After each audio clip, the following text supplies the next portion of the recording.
কোটি টাকা প্রায় গত বছর প্রায় আসবে। অন্যদিকে হচ্ছে যে সরকারে প্রচুর পরিমাণ অর্থ বেঁচে যাবে বিদেশ থেকে। আমার এই যে বৈদেশিক মুদ্রা খরচের সারাতে অর্থটা বেঁচে যাবে, আমার অর্থনীতিটা আরো ভালোবাসা। তো সেই জন্যই আপনাদেরকে এখন এই সারের ব্যবহারটা একটু কমাতে হবে।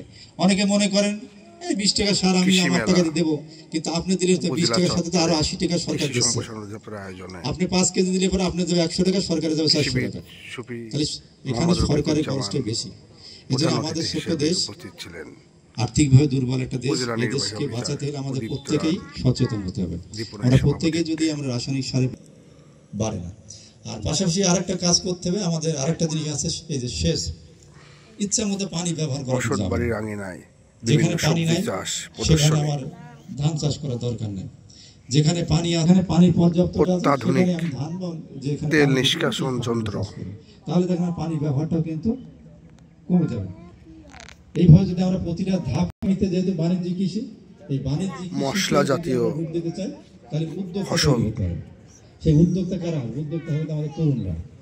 এই তরুণদেরকে বেশি বেশি করে কৃষির সাথে সম্পৃক্ত করতে হবে। আগামীর নির্ভর কৃষি, আগামীর কৃষি হবে হচ্ছে শিক্ষিত লোকের কৃষি। আমরা সবসময় বলি আমাদের কৃষকরা লেখাপড়া জানে না, এই কথা কিন্তু এখন ঠিক না।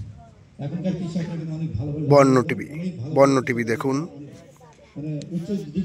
বন্য টিভি দেখুন, বিভিন্ন ফুলকপি, হলুদ এবং লালচে বর্ণের রঙিন ফুলকপি, সরিষা গাছ প্রদর্শনী। নির্ভর কৃষি যত বেশি বেশি আমার উদ্যোক্তা তৈরি হবে, সেই তারা কৃষিকে আরো বাণিজ্যিক পর্যায়ে নিয়ে যেতে পারবে। সর্বশেষ যে কথাটা বিশাল লাউ যে আমরা যে খাদ্যগুলো সহ বিভিন্ন সবজি শীতকালে উৎপাদন করেন, সেটা আমরা ধরেন খাই। এটাকে প্রত্যেক জায়গায় যার যার জায়গা থেকে আমাদের প্রত্যেকে একটু সচেতন হবে। আমার কথার কথা ধরেন আপনি বেগুন উৎপাদন করতেছেন, একদিকে বেগুন সকালে ওষুধ দিয়েছেন, তারপর বেগুনটা বাজারে নিয়ে আসছেন, ন্যাচারাল জিনিস, এটা কিন্তু সরাসরি আমরা বীজটা খাচ্ছি, আপনারা উপভোগ করুন। এটা বন্য টিভি। এখন আপনাকে বললে আপনি হয়তো বলবেন যে আমি এই বেগুন তো আমি খাবো না, আগের বিষয় না, মাশরুম চালাকি করলেন। কিন্তু বিষয়টা দেখেন, যদি আপনি ওই বেগুনটা বাড়িতে তুলে নিয়ে আসার পরে গোসল করতে গেছেন, যে গোসল করে আসে খাওয়া দাওয়া করে বাজারে নিয়ে আসবেন, এই সুযোগে আপনার বাড়িওয়ালি হয়তো ওই প্রথম চালাকি করা যাবে না। আপনি যে আমাদের কথা হচ্ছে গুড়ের কথা, গুড় আর 1 নম্বর যেটা খাবো সেটা ভালো করে তৈরি করতেছি। কিন্তু আমরা কোনো জায়গায় না, কেউ যেন না ঠকি, প্রত্যেকে যার যার অবস্থান থেকে এই কাজটা করি, যাতে আমরা মানুষকে নিরাপদ খাবার দিতে পারি।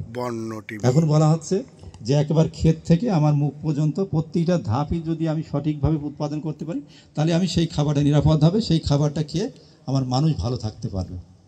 তা আমরা কোথাও চালাকি করব না, বেশি লাভ করার চেষ্টা করব না। আমরা প্রত্যেক জায়গায় স্বচ্ছতা অবলম্বন করব, এবং যেখানে যতটুকু দরকার সেই পরিমাণ সেই প্রযুক্তিগুলো আমাদের কৃষি অফিস থেকে জেনে নেব। সারের মাটি পরীক্ষা করাবো, মাটি পরীক্ষা করে যতটুকু সার দরকার সেই সার দেব।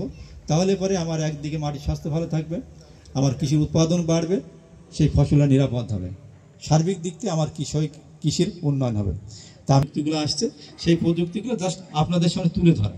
এই প্রযুক্তিগুলো দেখবেন এবং আগামীতে এই ধরনের কৃষি কাজ করবেন, যাতে আগামীতে জনসংখ্যা যাই হোক, আমরা যদি ভালো ভালো জাত, ভালো ভালো প্রযুক্তি ব্যবহার করতে পারি, তাহলে পরে আমরা খাদ্য উৎপাদন বা সবজি উৎপাদন বা যে উৎপাদন আমরা ইনশাআল্লাহ ভালো থাকতে পারবো। তো এই কাজটা যেহেতু আপনারা করেন, আপনাদের প্রতি আবারও অনুরোধ থাকবে